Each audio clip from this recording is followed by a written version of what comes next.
Line's good. Never on! Whoa. Hard! Hardly. Come on, Brent. Line's good. Got real close. I hear high, right? Try and hit 2/3. Have they saved it for her? Yes, they have.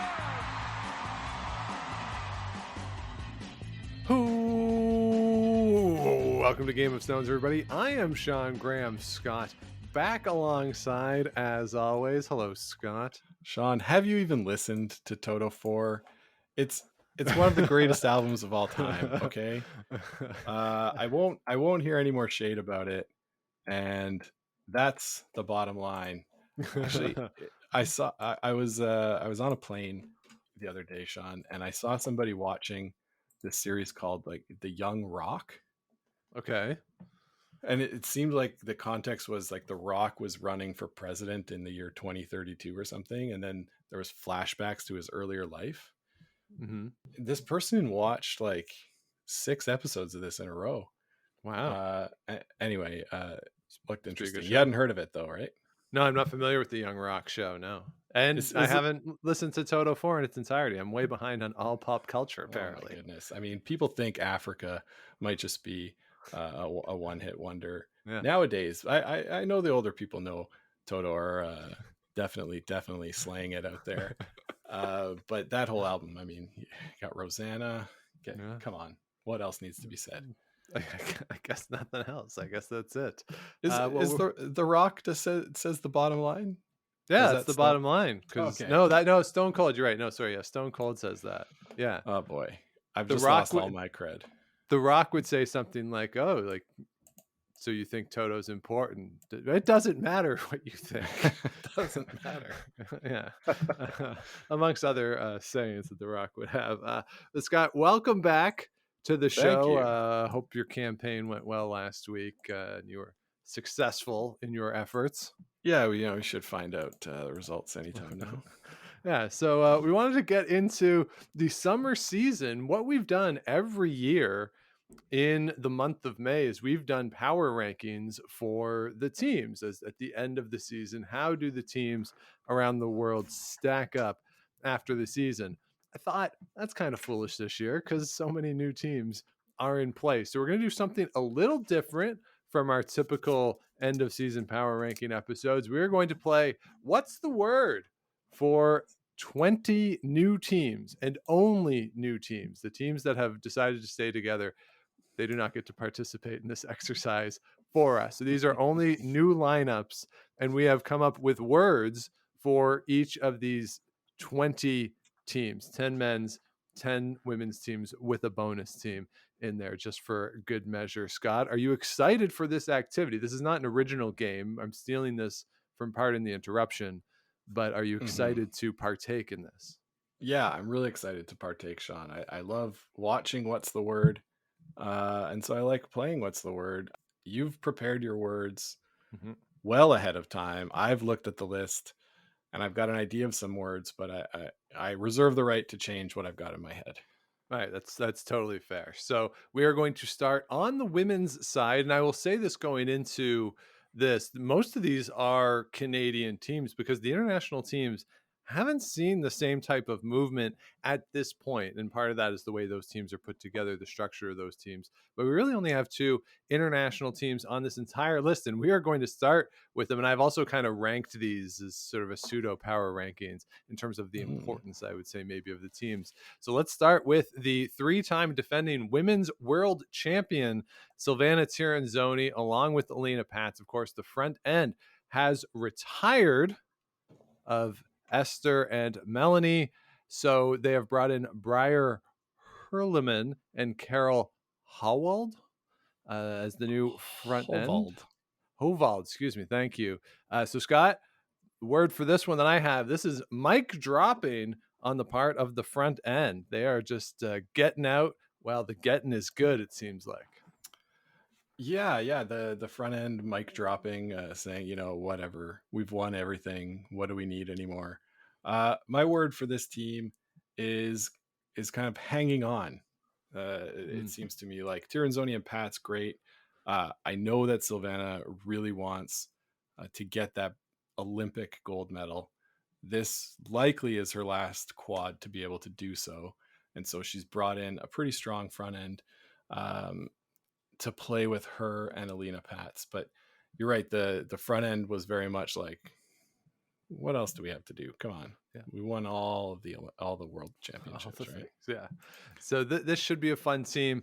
Will it count as 4 in a row if they win next year, or does it have to be the same? I mean, obviously it's this 4 in a row for Tirinzoni and Pats, but will it go down as like the same as like the Furby 4 in a row? I would say no. Not like the Furby 4, no, but I do think it's just Swiss curling, right? It's like, yeah, hey, who wins the most world championships on the women's side? Yeah. Oh, it's the Swiss. Yeah. Yeah. And so I'm not sure exactly which positions the two are going to play. Briar Hurleman, of course, is the daughter of 1998 Olympic gold medal winner Patrick Hurleman, who beat Mike Harris in that, very memorable 1998 final where Mike Harris had the flu. And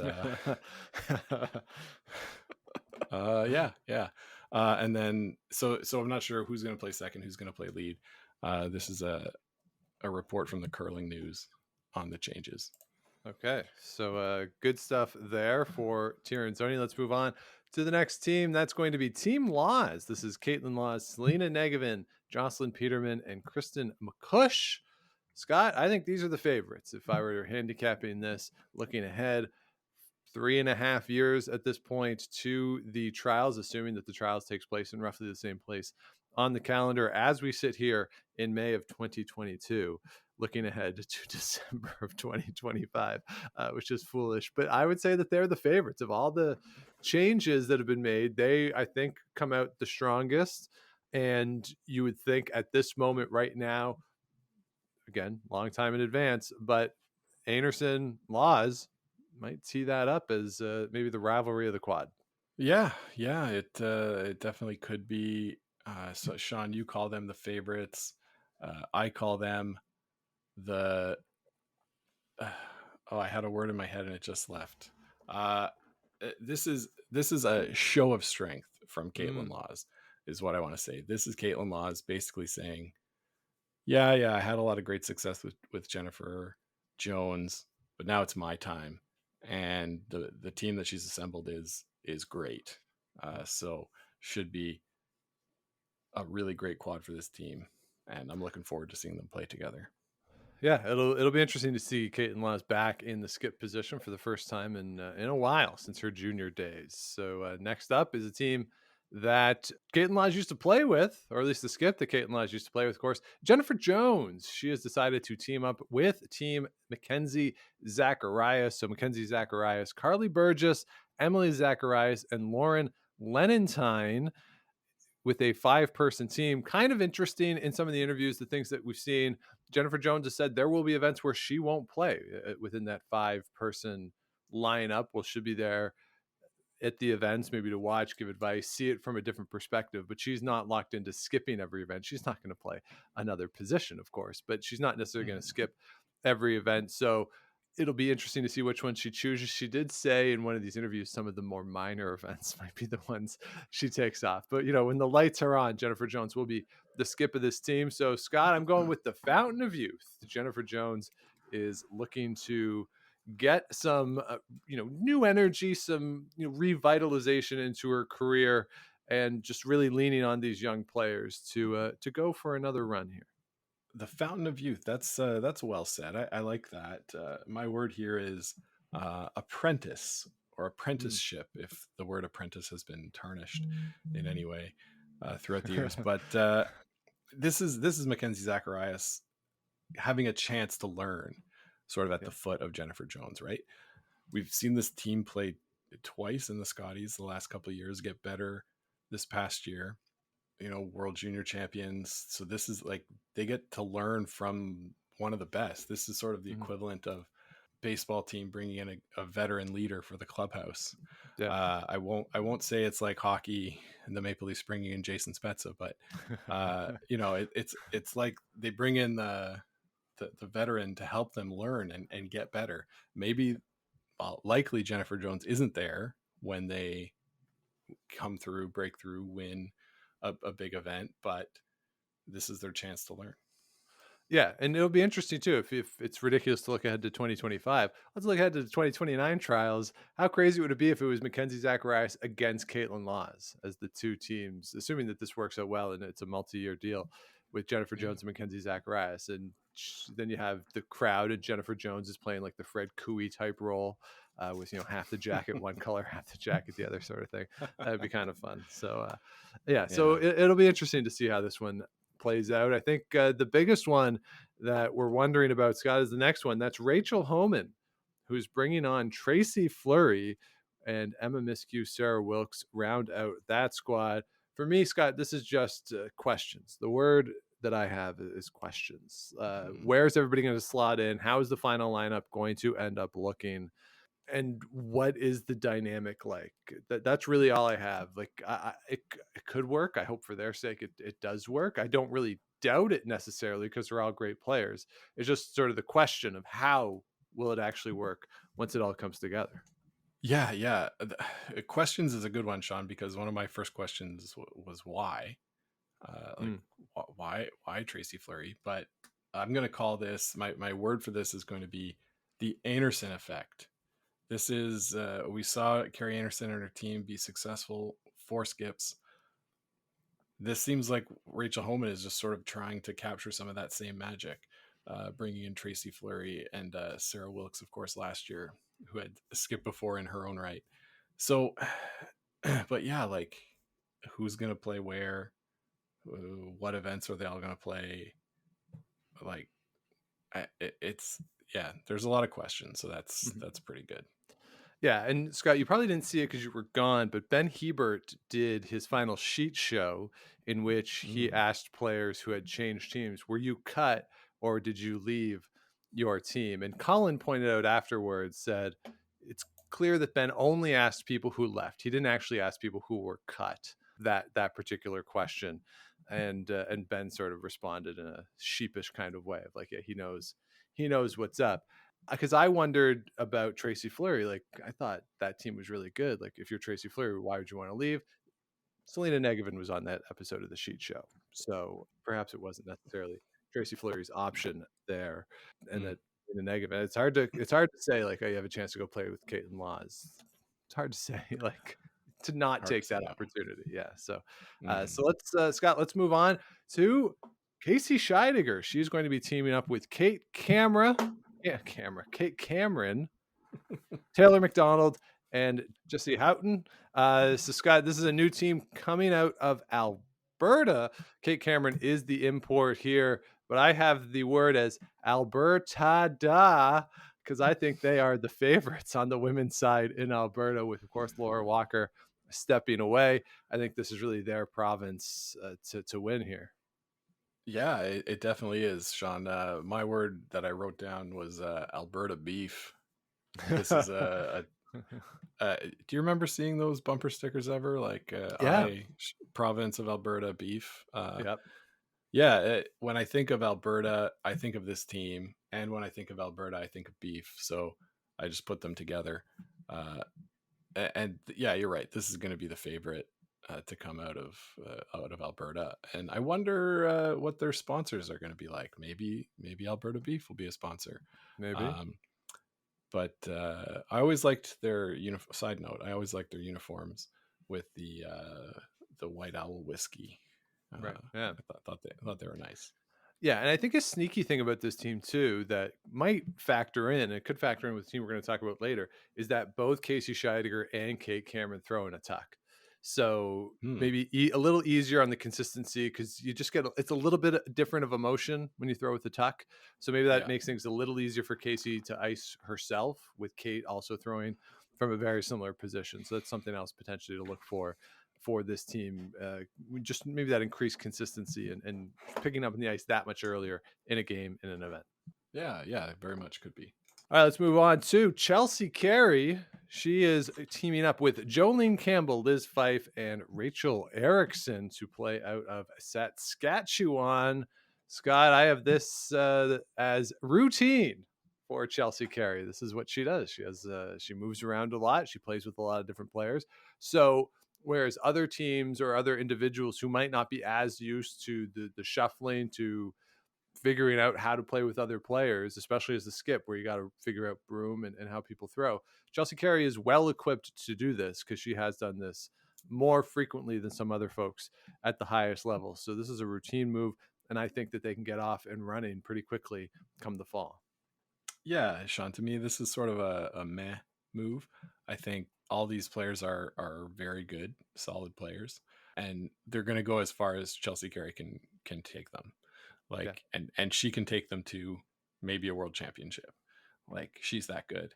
So for me, routine is your word, and my word is meh. Okay, that's totally fair. All right, let's move from the West to the East Coast, Scott, to the new team for Andrea Crawford. She is playing again with Sylvie Killian, and they have brought on Jill Brothers. And Katie Forward will be the lead. Of course, Andrea Crawford coming off that incredible run, third place finish at this year's Scotties Tournament of Hearts. So the word for them that I have, Scott, is the Beast Coast. I think this might be one of the best teams that we'll see out of the East Coast in a while. Like, you know, this is a really strong team. Both, of course, Killian and Brothers have skipped their own teams into the Scotties. We saw Brothers at the pre-trials here in Ottawa last year. It wasn't at her best in that event, but to be fair, it was September and it was raining the whole time. So, you know, give her a bit of a pass on that. But this is not quite the East Coast equivalent of the Carrie Anderson thing, but it's a really strong team. And I think on the women's side, coming out of the East Coast, we haven't really seen teams that you think, oh, they can really contend. I think this team can really contend now at a Scotties. Mm-hmm. Yeah, and I mean, they made the semifinals, right? Yeah, this year with friend of the podcast or podcast favorite Jill Babin taking her step away from the team. But Beast Coast, that's a good one, Sean. I came up with Fundy 4. The Bay of Fundy, of course, dividing New Brunswick and Nova Scotia, and so they're bringing them together around the Bay of Fundy. I like Fundy 4. I like it. All right, let's move on to Jessie Hunkin. Her team is going to consist of Kristen Streifel, Becca Hebert, and Dane Demers. Scott, this team's playing out of Saskatchewan, so I have them as Saskatchewan because I think they're sneaky good and a team that might be underestimated by your average fan when we're looking ahead to the Saskatchewan Provincials next year. Certainly Chelsea Carey will be the favorite going into that event, but don't sleep on Jessie Hunkin. These are 4 women who can certainly play. Yeah, absolutely. Not a lot of household names, but definitely women who can play. Kristen Streifel, I believe, has skipped like in the university games or something. Anyway, quite a strong player. Yeah, she's been on tour for a few years. Like she with some good results. Like she can play, and she's just been a good skip, and now stepping down to the 3rd position. So Sean, you said Saskatchewan. Yeah. I said Sneak Saskatchewan. Nice. Yes, a very sneaky, sort of under the radar team that could make some noise come January. Yeah, sneaky good team there. All right, let's move into Quebec and talk about Lauren Mann and her team with Shelley Hardy, with formerly Shelley Nichols, so a provincial champion skip there. Steph Ledrew and Steph Cardo and Martine Jones. It's going to be a 5-person team. Scott, this the word I have for this team is a comeback. We haven't seen Lauren Mann at the national level in a couple of years. Same with Shelley Nichols. Steph Ledrew hasn't been at a Scotties in a few years, and TSN sadly lost her phone number apparently when she really could have been, very much useful at times in the booth over the course of the past season.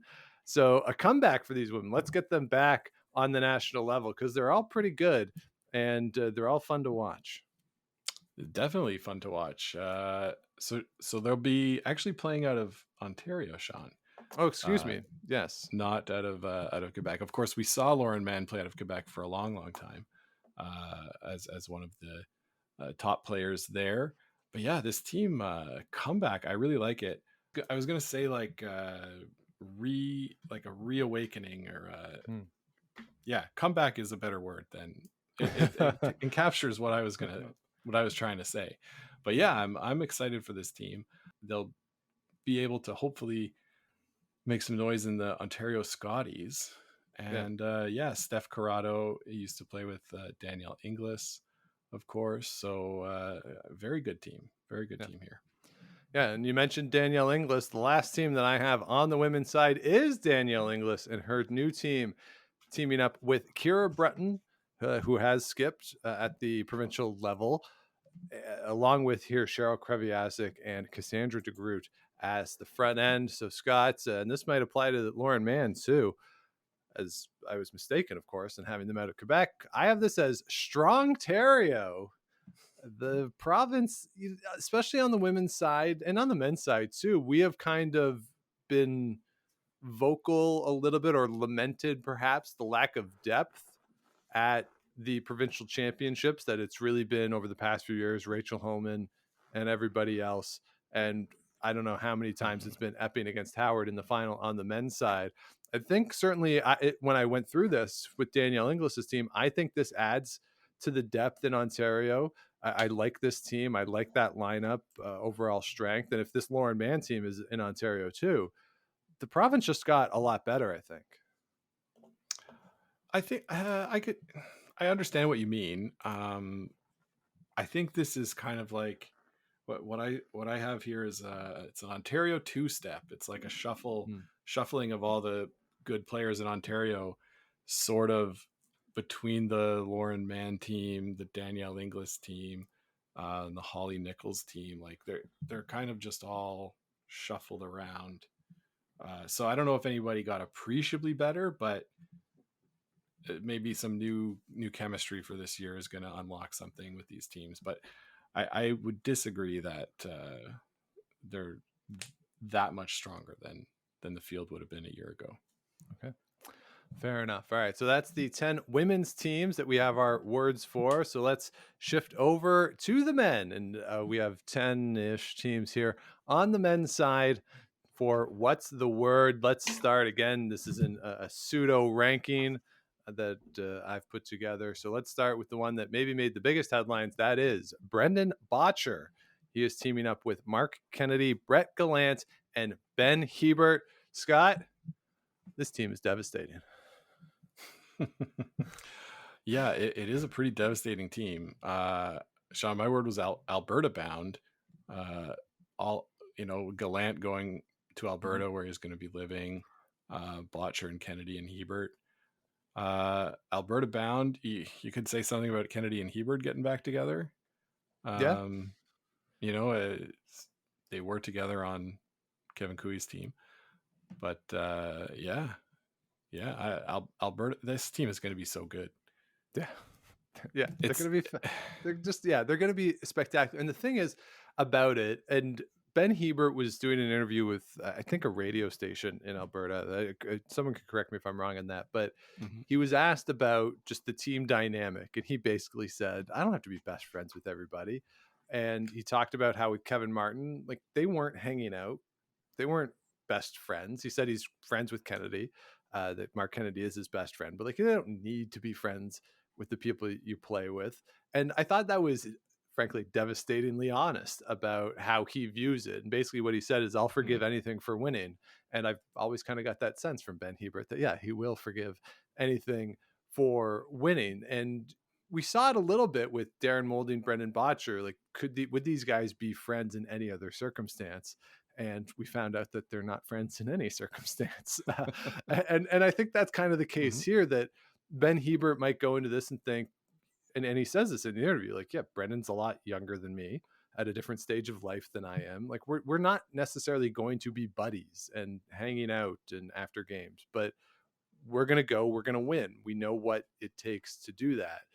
And that's what this is. So there's a devastating honesty in that we want to, I think a lot of fans still want to have this idea of, It's four best friends getting together and having a team. That's not what this is. These are four guys who are coming to this as a business arrangement to try to win some world championships first, and then a gold medal in 4 years. And when that is the single-minded focus of it, that's pretty doggone impressive. And if they can make that system work, then great. And the other thing Ben Hebert said is, in the interview, he talked about, people say like I talk too much, or the people don't want to speculate on the personalities, blah blah blah. I was like, hey, thanks for listening, Ben. Appreciate it. Yeah. So there you go. All right, let's move on to the team that Ben Hebert, or the skip that Ben Hebert used to play for. That is Kevin Koe.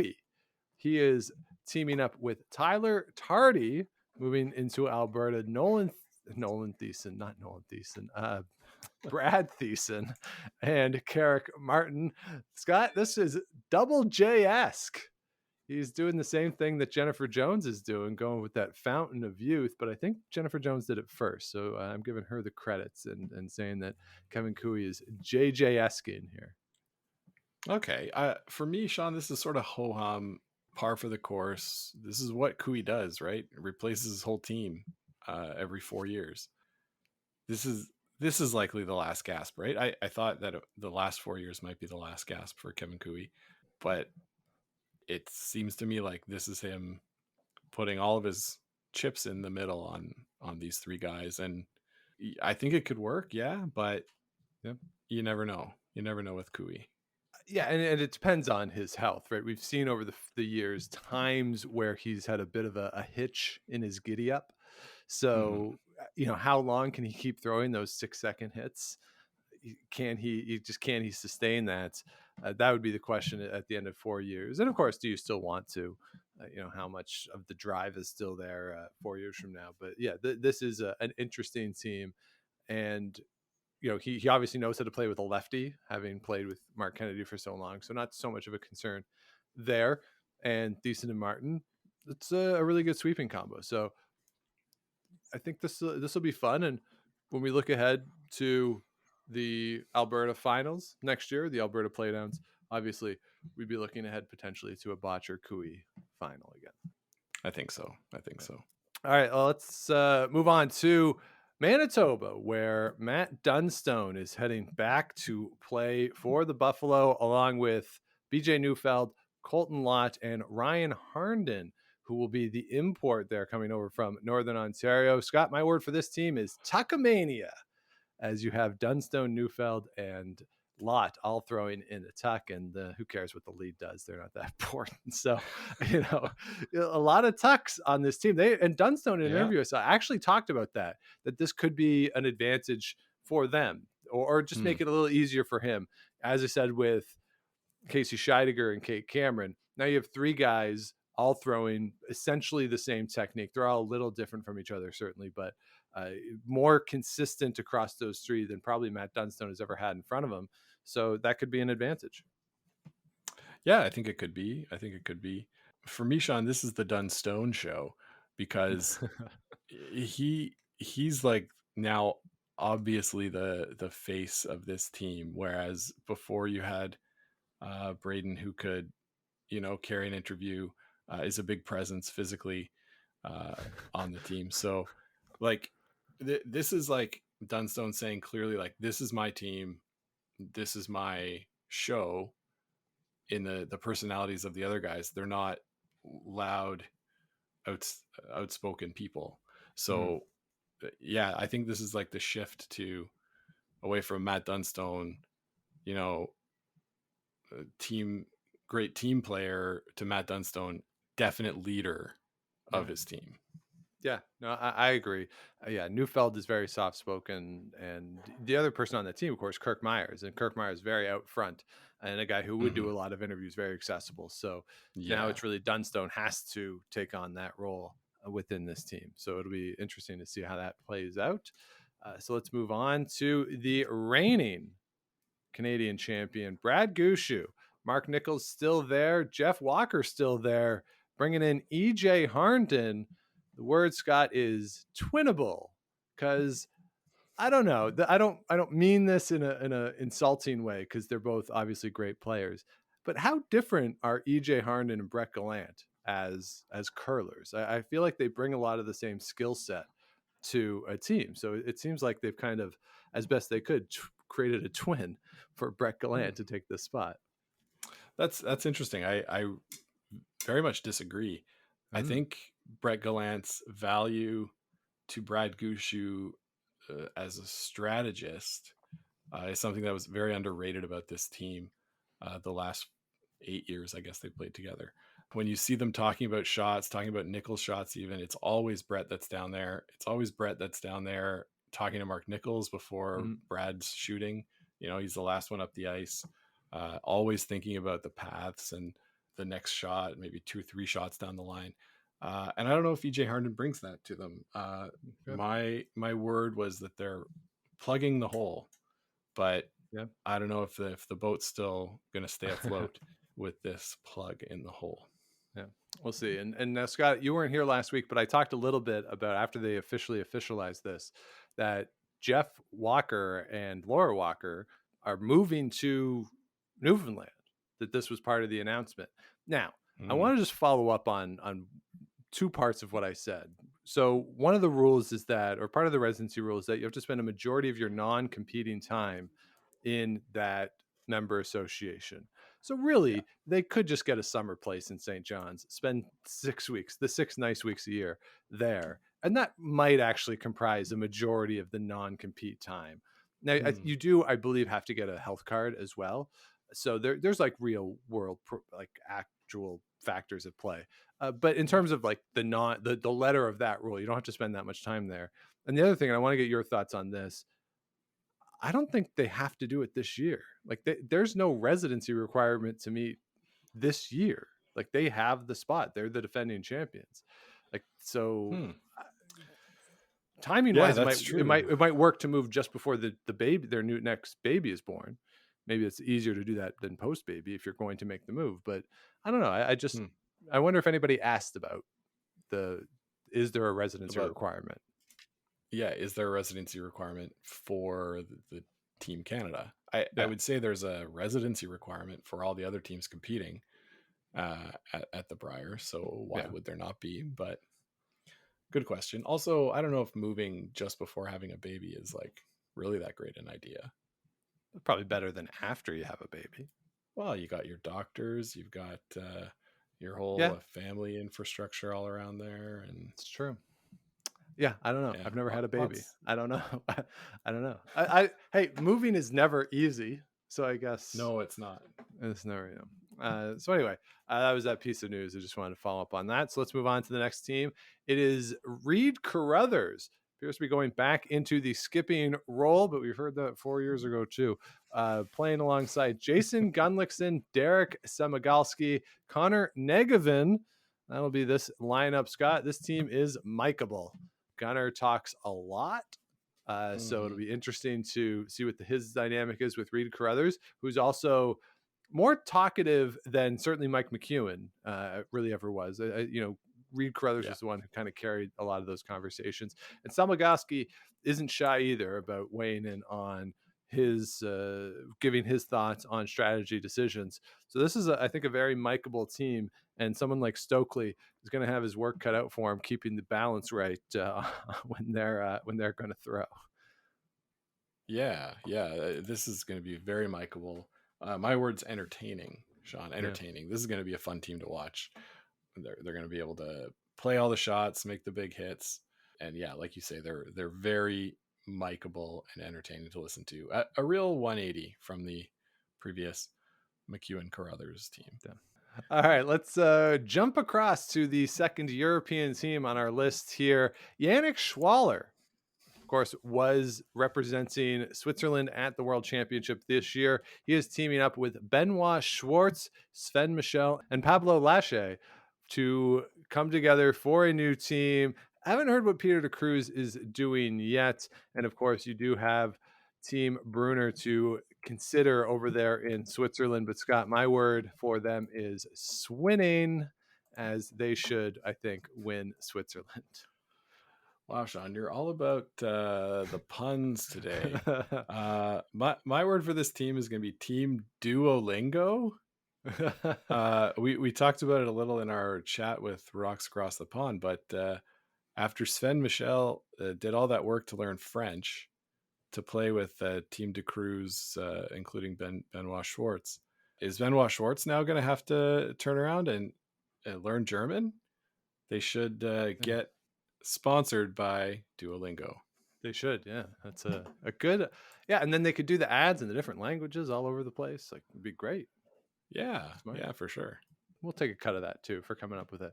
All right, let's move on to Jacques Gauthier, former Canadian junior champion. He is teaming up with Tyler Tardy's former team in Sterling Middleton, Jason Ginter, and Alex Horvath.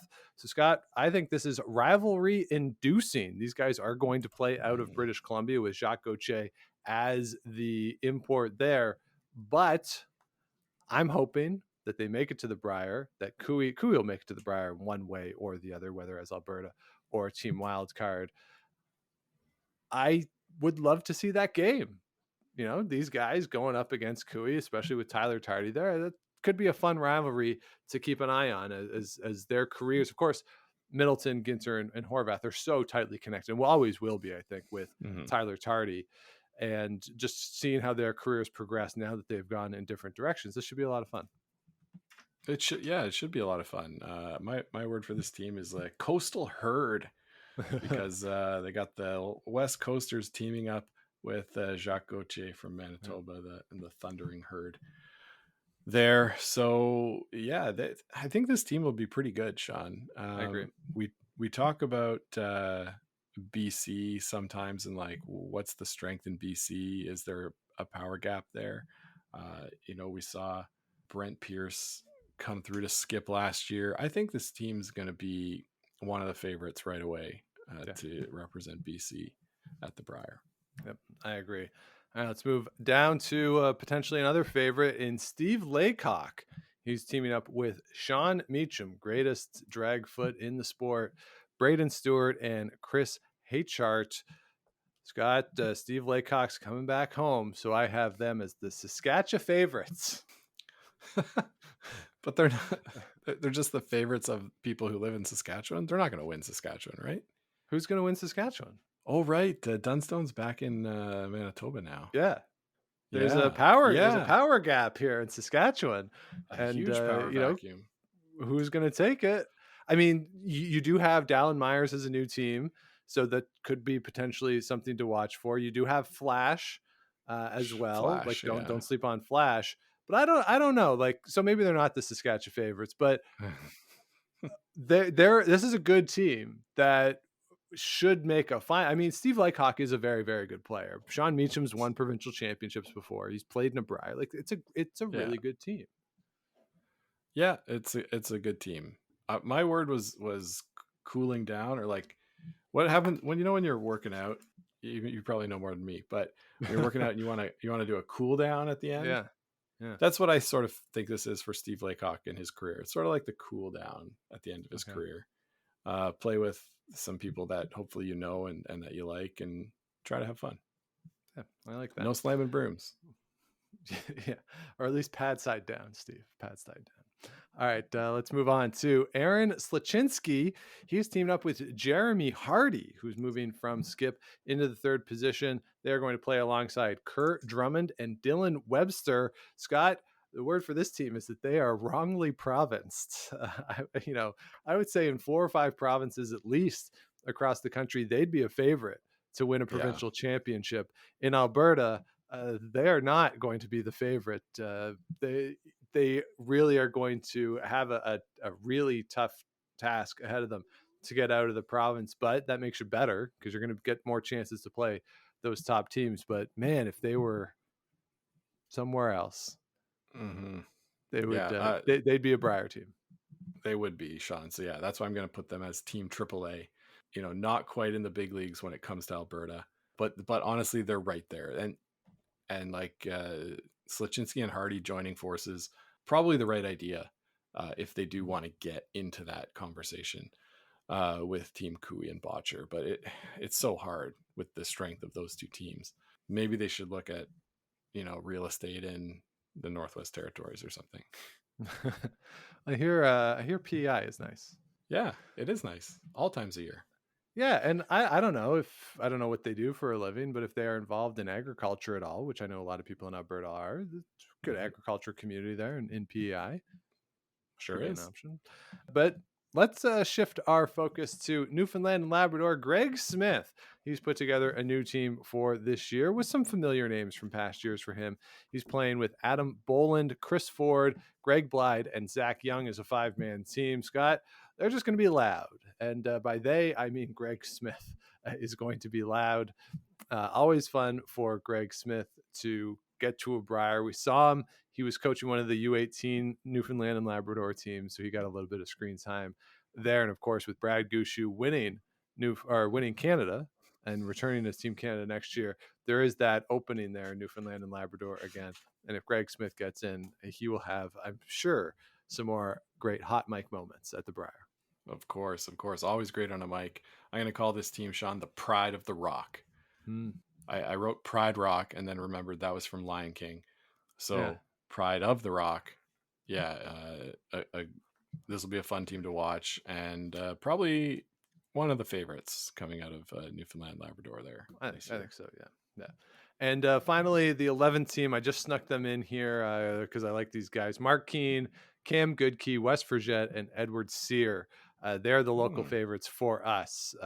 Played against Cam Goodkey and West Forget. More Cam Goodkey. West Forget joined the league we're in this year. With that giant, he didn't throw. The only regret that I have of this curling season is that in the games I played against West Forget, we did not force him to use the big backswing on a hit at any point. Yeah, I remember he did play a peel against us, and I thought, oh, he's gonna throw, but he didn't. He lifted the stone, but just but not way back. Yeah. No, didn't get the big one. Wasn't a TV lift. No. But no. So we're rooting for these guys. We like those guys, and Mark Keane's been around a while, and they'll unless something crazy happens, they'll make it to the provincial championship, and they'll put up a fight against Glenn Howard and whatever John Epping puts his team together. I mean, if John Epping had announced what his new team would be, they'd be on this list, but they haven't. Same with Mike McEwen. Haven't heard what Mike McEwen is going to do. So some pieces still to fall there. So, like Fry is still out there looking for a team. He hasn't announced anything. The only thing from Epping that we know for sure is that Matt Cam is going to play with him moving forward. We have nothing for Lang at this point in terms of the 4-person game. So there's still some dominoes left out there, but a lot of the main ones have fallen. And but I don't know. As I think of it, could a Mike McEwen, Ryan Fry, Lang, somebody else team make sense? Another Ontario player as Team Ontario, or as an Ontario? Yeah, maybe as an Ontario team, could be. Yeah, it'd be interesting. I'll play. Hey guys, give me a call. I'll play. What the hell? Yeah, why not? Why not? Yeah. So there you have it. Our word association. What's the word for some new teams out there in the world of curling? Scott, that was fun. I enjoyed that. Yeah, that was fun, Sean. Good idea. And no, I'm going back on the road again, so I'll see you next week. Yeah. So you're heading out on the road, and we're gonna get out of here for this week. So thank you everybody for listening. If you have not yet, please do subscribe wherever you get your podcast. Do likes, ratings, comments, all that good stuff. Helps other people find the show, keeps us growing. Of course, you can always head on over GameOfStonesPod.com.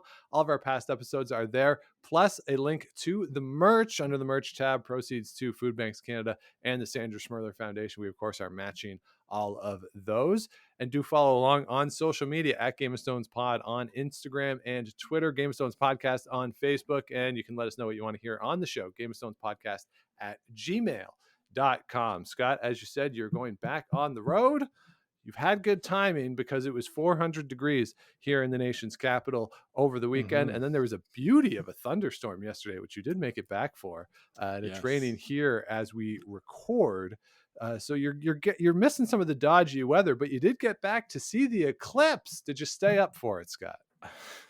What? I didn't know about an eclipse, Sean. The Yeah. eclipse was happening because I was so sleepy. I fell asleep before 10 last night. Okay. Yeah, no, there was a lunar eclipse. I actually went outside and watched it. Yeah, was it cool? Yeah. Yeah. Moon kind of changed colors a little bit. You can still Ooh. see it, which like I okay. But like it was interesting. It was interesting. Nice. And nice. NASA did like a live stream, so I watched some of the NASA stuff. It's pretty fun. Wow, Sean, Yeah. space, cool.